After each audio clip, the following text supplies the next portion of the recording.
Nous allons maintenant étudier l'anatomie du thorax en coupe transversale successive. Dans ce chapitre, nous allons revoir l'ensemble de l'anatomie de la cage thoracique sous la forme d'études de coupe horizontale. Et pour cela, nous allons tout d'abord introduire une première notion très importante, c'est celle de l'orientation des coupes que nous allons utiliser. Ce ne seront pas des coupes de type anatomique, mais des coupes de type tomodensitométrique, c'est-à-dire celles que vous aurez plus tard à étudier lors de l'interprétation d'un scanner ou d'une IRM thoracique. Voici, cerclé en rouge, le niveau de la coupe sur le thorax. Le principe sera de montrer la face caudale de la portion crâniale sectionnée. Voici la première des coupes à étudier, celle qui passe par le corps vertébral de la troisième vertèbre thoracique. Sur toutes ces coupes, nous allons simplement sélectionner que la partie centrale de la coupe, c'est-à-dire essentiellement le médiastin et les parois. Nous allons commencer tout d'abord par poser les étiquettes sur la partie ventrale de la coupe et les structures tout à fait ventrales de la coupe, derrière le plastron sternal et costal, sont les muscles infrahyoïdiens. Il y a un double rideau musculaire que nous aurons l'occasion de détailler dans le cours sur le cou et sa musculature. Plus latéralement, sur les faces latérales du sternum, nous allons placer à gauche comme à droite les vaisseaux thoraciques internes avec une artère et une veine représentées sur le schéma. Il y aura plus souvent deux veines pour une artère. Le plan le plus antérieur dans le médiastin, c'est, nous l'avons vu, le plan veineux systémique, c'est-à-dire que derrière ces muscles infrahyoïdiens prendront place les structures veineuses qui vont former la veine cave supérieure, le tronc veineux brachiocéphalique gauche et le tronc veineux brachiocéphalique droit. Le tronc veineux brachiocéphalique droit à la coupe apparaît comme un cercle. Le tronc veineux brachiocéphalique gauche plus horizontal apparaît sous la forme d'un ovale allongé. Au contact des troncs veineux, nous retrouvons les nerfs phréniques, c'est-à-dire les nerfs qui vont innerver la musculature du diaphragme, le nerf phrénique droit et le nerf phrénique gauche, qui sont au contact de la plèvre qui recouvre le médiastin. En arrière du plan veineux vient le plan artériel systémique, c'est-à-dire sur la ligne médiane, devant la trachée, le tronc artériel brachiocéphalique, première branche de l'aorte, puis l'artère carotide commune gauche, et le tronc le plus dorsal, l'artère subclavière gauche. Entre l'artère subclavière gauche et la plèvre, juste derrière le nerf phrénique, nous plaçons le nerf vague gauche, c'est-à-dire le 10e nerf crânien gauche.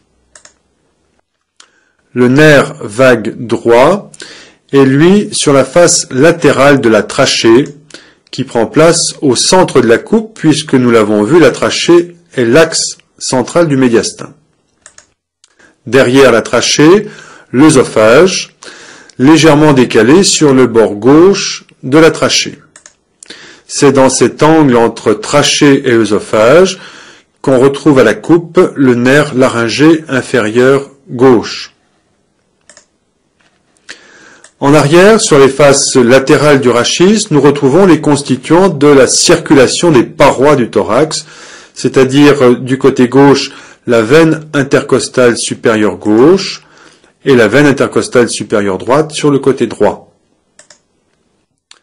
Plus en arrière, nous retrouvons en coupe la chaîne sympathique, à droite comme à gauche, cette chaîne ganglionnée qui parcourt toute la hauteur de la cage thoracique. Les deux traits noirs qui séparent le médiastin des poumons sont la plèvre pariétale d'une part, et la plèvre viscérale d'autre part. Entre ces deux feuillets, nous sommes dans la plèvre elle-même, c'est-à-dire dans la cavité pleurale. Un élément reste à placer, c'est celui qui est entre les systèmes veineux systémiques et les muscles infrahyoïdiens. Juste derrière le sternum, c'est le thymus que nous allons détailler un peu plus loin. Autre élément lymphatique, il y a entre l'œsophage et la face antérieure du corps vertébral le conduit thoracique qui, à ce niveau, est déjà déporté sur le bord gauche du médiastin. Voici maintenant une première diapositive pour expliquer la structure de la coupe précédente. Cette première diapositive va nous montrer comment les muscles infrahyoïdiens peuvent apparaître sur une coupe située au niveau de T3. Voici un schéma à gauche qui rappelle la musculature du cou avec le muscle sternocléidomastoïdien, le muscle omohyoïdien et qui nous intéresse tout particulièrement ici, le muscle sternocléidohyoïdien et le muscle sternothyroïdien. Au-dessus, le muscle thyroïdien.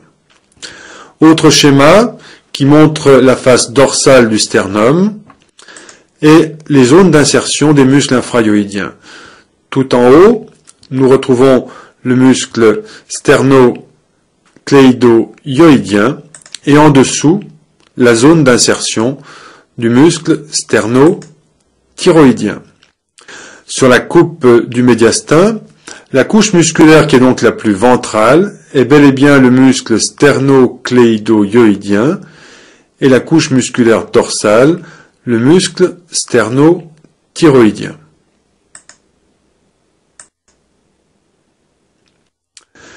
Voici maintenant une diapositive qui va vous expliquer la disposition des nerfs vagues et de leurs branches, c'est-à-dire les nerfs laryngés caudaux. On retrouve ici la position des deux nerfs vagues gauche et droit et la position du nerf laryngé caudal gauche. Sur ce schéma, qui est une vue de face de la région cervico-médiastinale, nous retenons la position de la trachée, du larynx au-dessus, en avant la position de la circulation veineuse systémique et derrière les troncs artériels supra-aortiques. Le niveau de la coupe en T3 passe au niveau de cette ligne marquée en noir sur le schéma. Cela vous permet de comprendre que sur une telle coupe, nous n'aurons pas la possibilité de voir le nerf laryngé caudal droit qui forme sa récurrence au niveau cervical strictement sous l'artère subclavière droite.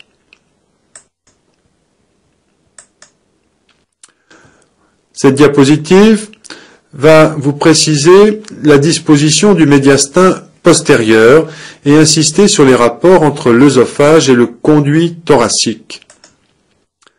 Le conduit thoracique, c'est le grand collecteur de la lymphe qui va drainer la lymphe depuis l'étage sous-diaphragmatique jusqu'à l'étage cervical, puisque ce conduit thoracique se terminera dans la veine subclavière gauche. Puis, nous montrerons également sur cette diapositive la structure des veines de la paroi thoracique. Celles qui sont situées sur les faces latérales du rachis, tout à fait en arrière de la coupe.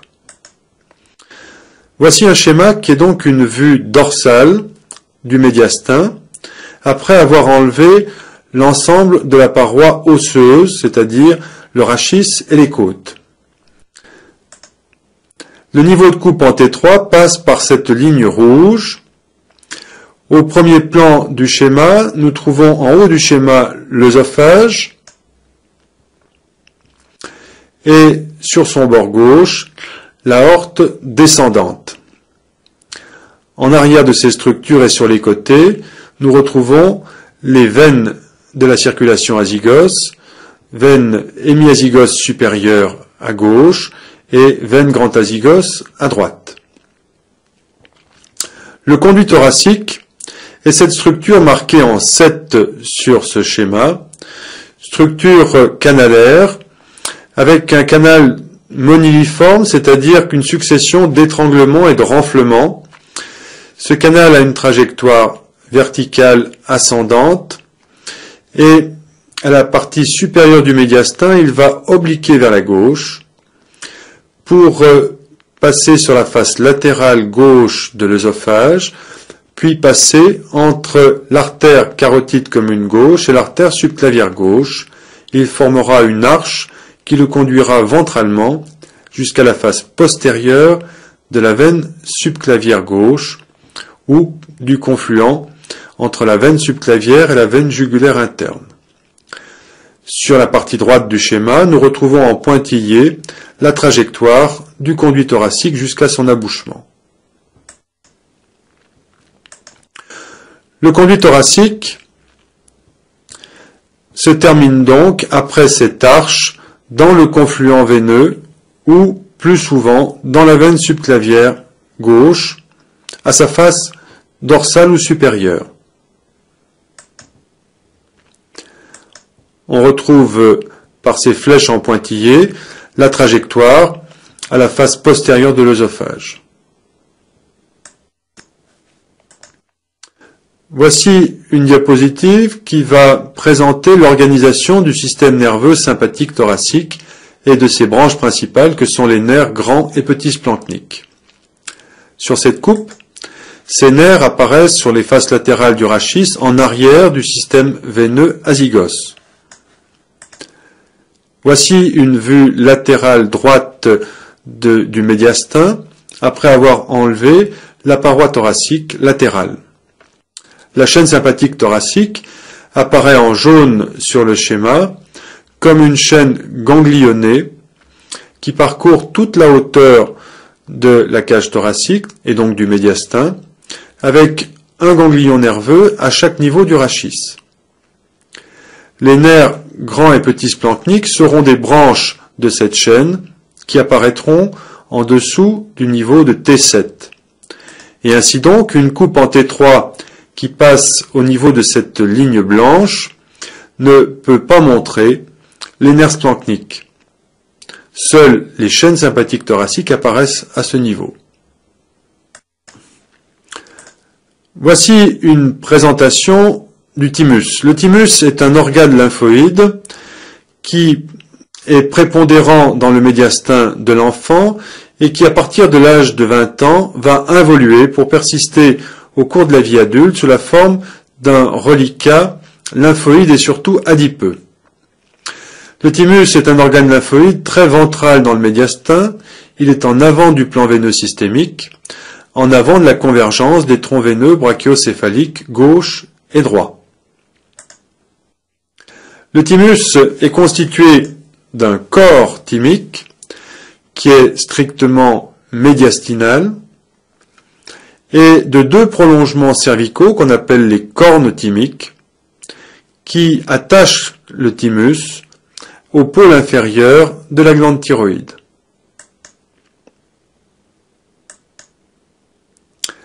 Le thymus est véritablement enveloppé d'une gaine. Le thymus est donc dans un sac dans le médiastin. Et voici un dessin d'une vue opératoire qui montre le relèvement de ce sac thymique en dessus de la convergence des troncs veineux brachiocéphaliques gauche et droit. Une petite veine thymique attache le sac thymique au tronc veineux brachiocéphalique gauche qui est pratiquement horizontal sur le schéma. Voici donc la loge thymique. Et voyez qu'à l'intérieur de cette loge thymique presque transparente, on aperçoit le corps du thymus, mais aussi des nœuds lymphatiques. Et voici enfin, sur une coupe sagittale qui passe par le plan médian, la position du thymus dans une enceinte fermée, dans sa loge thymique, immédiatement en arrière du plastron sternal. Et on aperçoit la face postérieure du thymus, cette veine de drainage, cette veine thymique qui attache le thymus au tronc veineux brachiocéphalique gauche.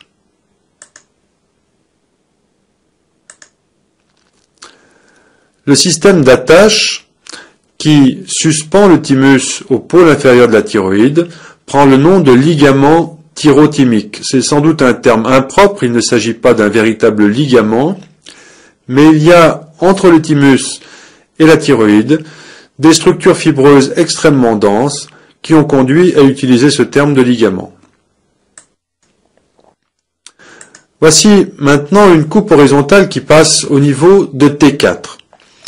C'est la coupe classique qui est dite la coupe des crosses. C'est en effet à ce niveau que l'on retrouvera une coupe de l'arc aortique, de la crosse de l'aorte, et aussi de l'arc azygos, de la crosse de la veine grand azygos. Nous allons commencer par placer les éléments anatomiques de l'avant vers l'arrière, et de nouveau nous retrouvons les muscles infrahyoïdiens plaqués contre l'os du sternum et des cartilages costaux. L'élément le plus ventral, c'est le thymus, qui conserve une forme triangulaire avec une pointe, un dièdre en avant et une face plane en arrière. Sur les côtés de la coupe, nous retrouvons les vaisseaux thoraciques internes gauche et droit. Puis, le système veineux systémique est représenté sur cette coupe par la veine cave supérieure ou veine cave crâniale, qui est formée par la convergence des deux troncs veineux brachiocéphaliques gauche et droit. Dans ce plan de coupe, on retrouve la terminaison du tronc veineux brachiocéphalique gauche, qui barre encore la face antérieure du médiastin. À la face postérieure de la veine cave supérieure se termine la veine grand azygos, ou plus exactement l'arche de la veine grand azygos. Sur la face latérale de la veine cave, on retrouve une coupe du nerf phrénique droit. Le nerf phrénique gauche est lui compris entre la plèvre médiastinale et l'arc aortique.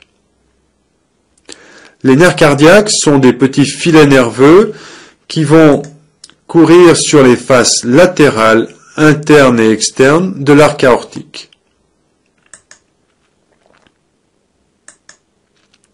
Le nerf vague gauche est sur la face latérale de l'arc aortique, juste sous la plèvre médiastinale, un peu en arrière du nerf phrénique gauche.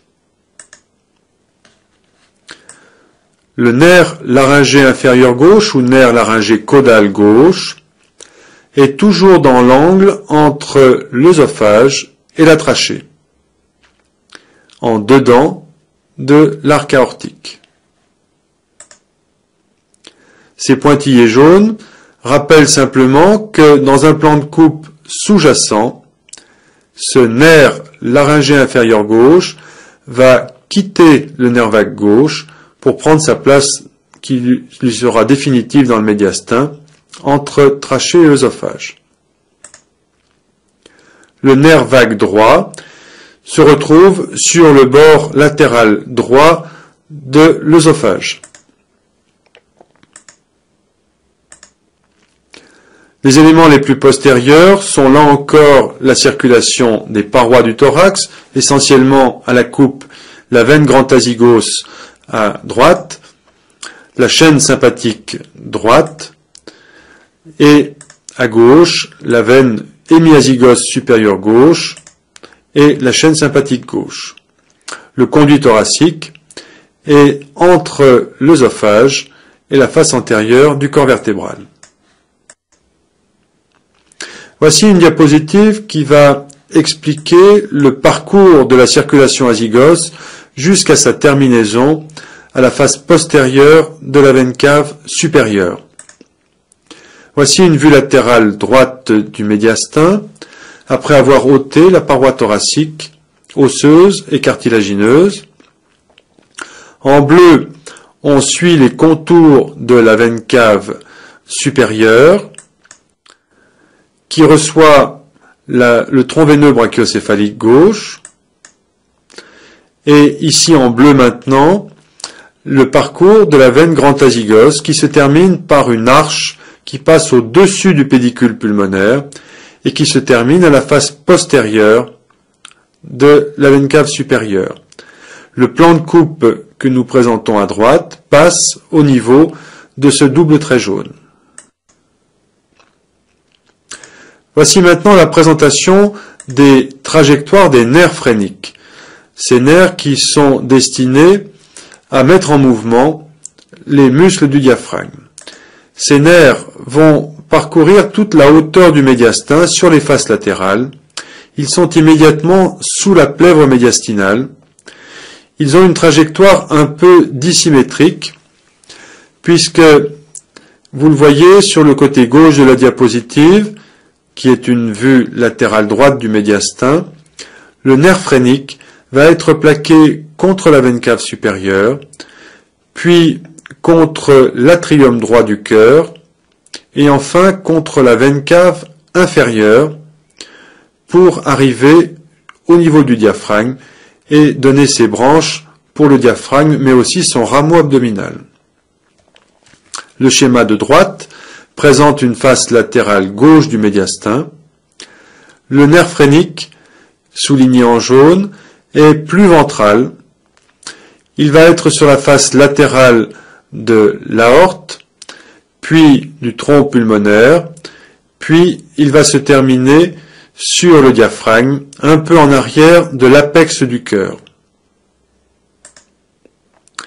Les niveaux de coupe que l'on vient de présenter sont schématisés ici par ces lignes rouges. Et nous retrouvons donc bel et bien les nerfs phréniques à gauche entre l'aorte et la plèvre médiastinale, à droite entre la veine cave supérieure et la plèvre médiastinale. Cette diapositive vous rappelle la position des vaisseaux thoraciques internes, c'est-à-dire des artères et veines thoraciques internes. Voici à gauche la circulation artérielle depuis l'arc aortique jusqu'aux différentes branches des troncs supra-aortiques. En beige apparaissent en haut la glande thyroïde, en dessous le thymus, et en superposition le contour du sternum et des cartilages costaux. Les vaisseaux thoraciques internes, ici les artères thoraciques internes, sont des branches des vaisseaux subclaviés.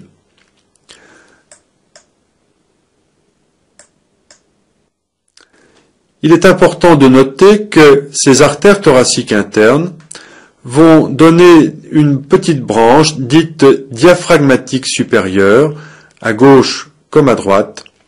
Cette petite branche diaphragmatique supérieure va participer à la circulation artérielle du diaphragme. Ces petites branches sont surtout satellites des nerfs phréniques. Elles vont également nourrir le nerf phrénique sur toute sa trajectoire médiastinale.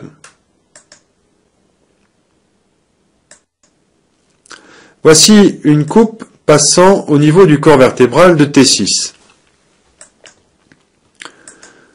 Nous allons commencer par la description des éléments les plus antérieurs, et à ce niveau, contre la paroi thoracique antérieure, nous plaçons les vaisseaux thoraciques internes, gauche et droit. Entre les deux récessus pleuraux des poumons gauche et droit, prend place le thymus, avec cette forme toujours triangulaire, spécifique. En arrière du thymus, ce double trait noir enferme le récessus péricardique antérieur. Puis, sur les côtés, nous retrouvons les trajectoires des nerfs phréniques, droit et gauche, accompagnés des vaisseaux diaphragmatiques supérieurs. La veine cave supérieure est aux côtés de l'aorte ascendante, un peu en arrière d'elle. Puis, après les vaisseaux systémiques, vient prendre place en arrière la circulation pulmonaire. Nous retrouvons en rouge la veine pulmonaire supérieure gauche et la veine pulmonaire supérieure droite. Et en arrière de ce plan veineux pulmonaire, les branches de division de l'artère pulmonaire. Artère pulmonaire droite, artère pulmonaire gauche. En arrière de la division de l'artère pulmonaire en ses branches gauche et droite, viennent les bronches qui se divisent, bronche principale gauche, bronche principale droite. La bronche principale gauche est coupée de façon plus horizontale, elle apparaît donc sur un plus long tronçon que la bronche droite qui est coupée transversalement. Entre les deux bronches principales, nous retrouvons les nœuds lymphatiques de la bifurcation trachéale qui sont constants. Et contre l'œsophage qui est en arrière des nœuds lymphatiques, le nerf vague droit. Le nerf vague gauche est à ce niveau de coupe, derrière la bronche principale gauche. Il rejoindra progressivement l'œsophage dans les coupes inférieures. Puis l'aorte descendante, et entre l'œsophage, l'aorte descendante et le rachis, nous retrouvons, presque sur la ligne médiane, le conduit thoracique lymphatique. Et en arrière, les éléments vasculaires et nerveux des parois, les veines grand azygos à droite, les veines hémiazygos supérieures gauche, et les deux chaînes sympathiques. Voici une diapositive qui va préciser la position des nœuds lymphatiques principaux du médiastin axial. Voici à gauche une représentation de la trachée qui se divise en ses deux bronches principales et une représentation des nœuds lymphatiques de la bifurcation trachéale. Sur ce schéma, la trachée est représentée enveloppée d'une gaine. C'est la gaine propre de la trachée. C'est dans cet espace que le chirurgien glisse le médiastinoscope, c'est-à-dire l'outil optique qui permet d'explorer les nœuds lymphatiques principaux du médiastin axial jusqu'au niveau des nœuds lymphatiques de la bifurcation, qui est le niveau inférieur de recherche du chirurgien. Voici une face dorsale du médiastin sur un bloc cœur-poumon disséqué. La trachée a été ôtée et seuls persistent donc les gros vaisseaux qui partent et qui rejoignent le cœur. Nous retrouvons l'arc aortique qui est volontairement déroulé, puis l'artère pulmonaire gauche, et entre les deux, l'attache du ligament artériel. L'artère pulmonaire droite qui est plus longue, qui traverse le médiastin, et en dessous des artères pulmonaires, la convergence des quatre veines pulmonaires, supérieure gauche, supérieure droite, inférieure gauche et inférieure droite, qui, comme des rayons de roue, convergent vers l'atrium gauche. Voici une coupe médiastinale passant au niveau du corps vertébral de T9. Nous commençons le descriptif par la partie ventrale, c'est-à-dire l'installation sur la coupe des vaisseaux thoraciques internes, gauche et droit, juste derrière les cartilages costaux.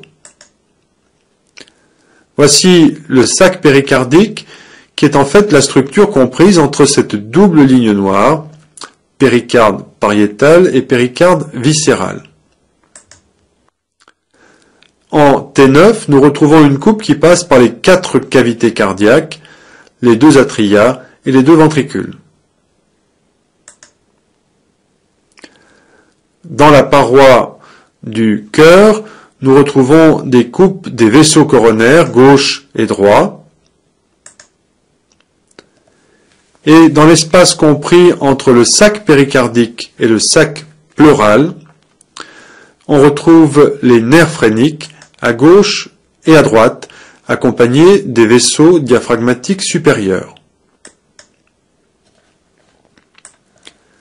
Voici la veine pulmonaire inférieure gauche qui rejoint l'atrium gauche, et en arrière, entre le récessus péricardique qui est le sinus oblique à ce niveau et le rachis, l'aorte descendante, à ses côtés le conduit thoracique, juste sur la ligne médiane devant le rachis,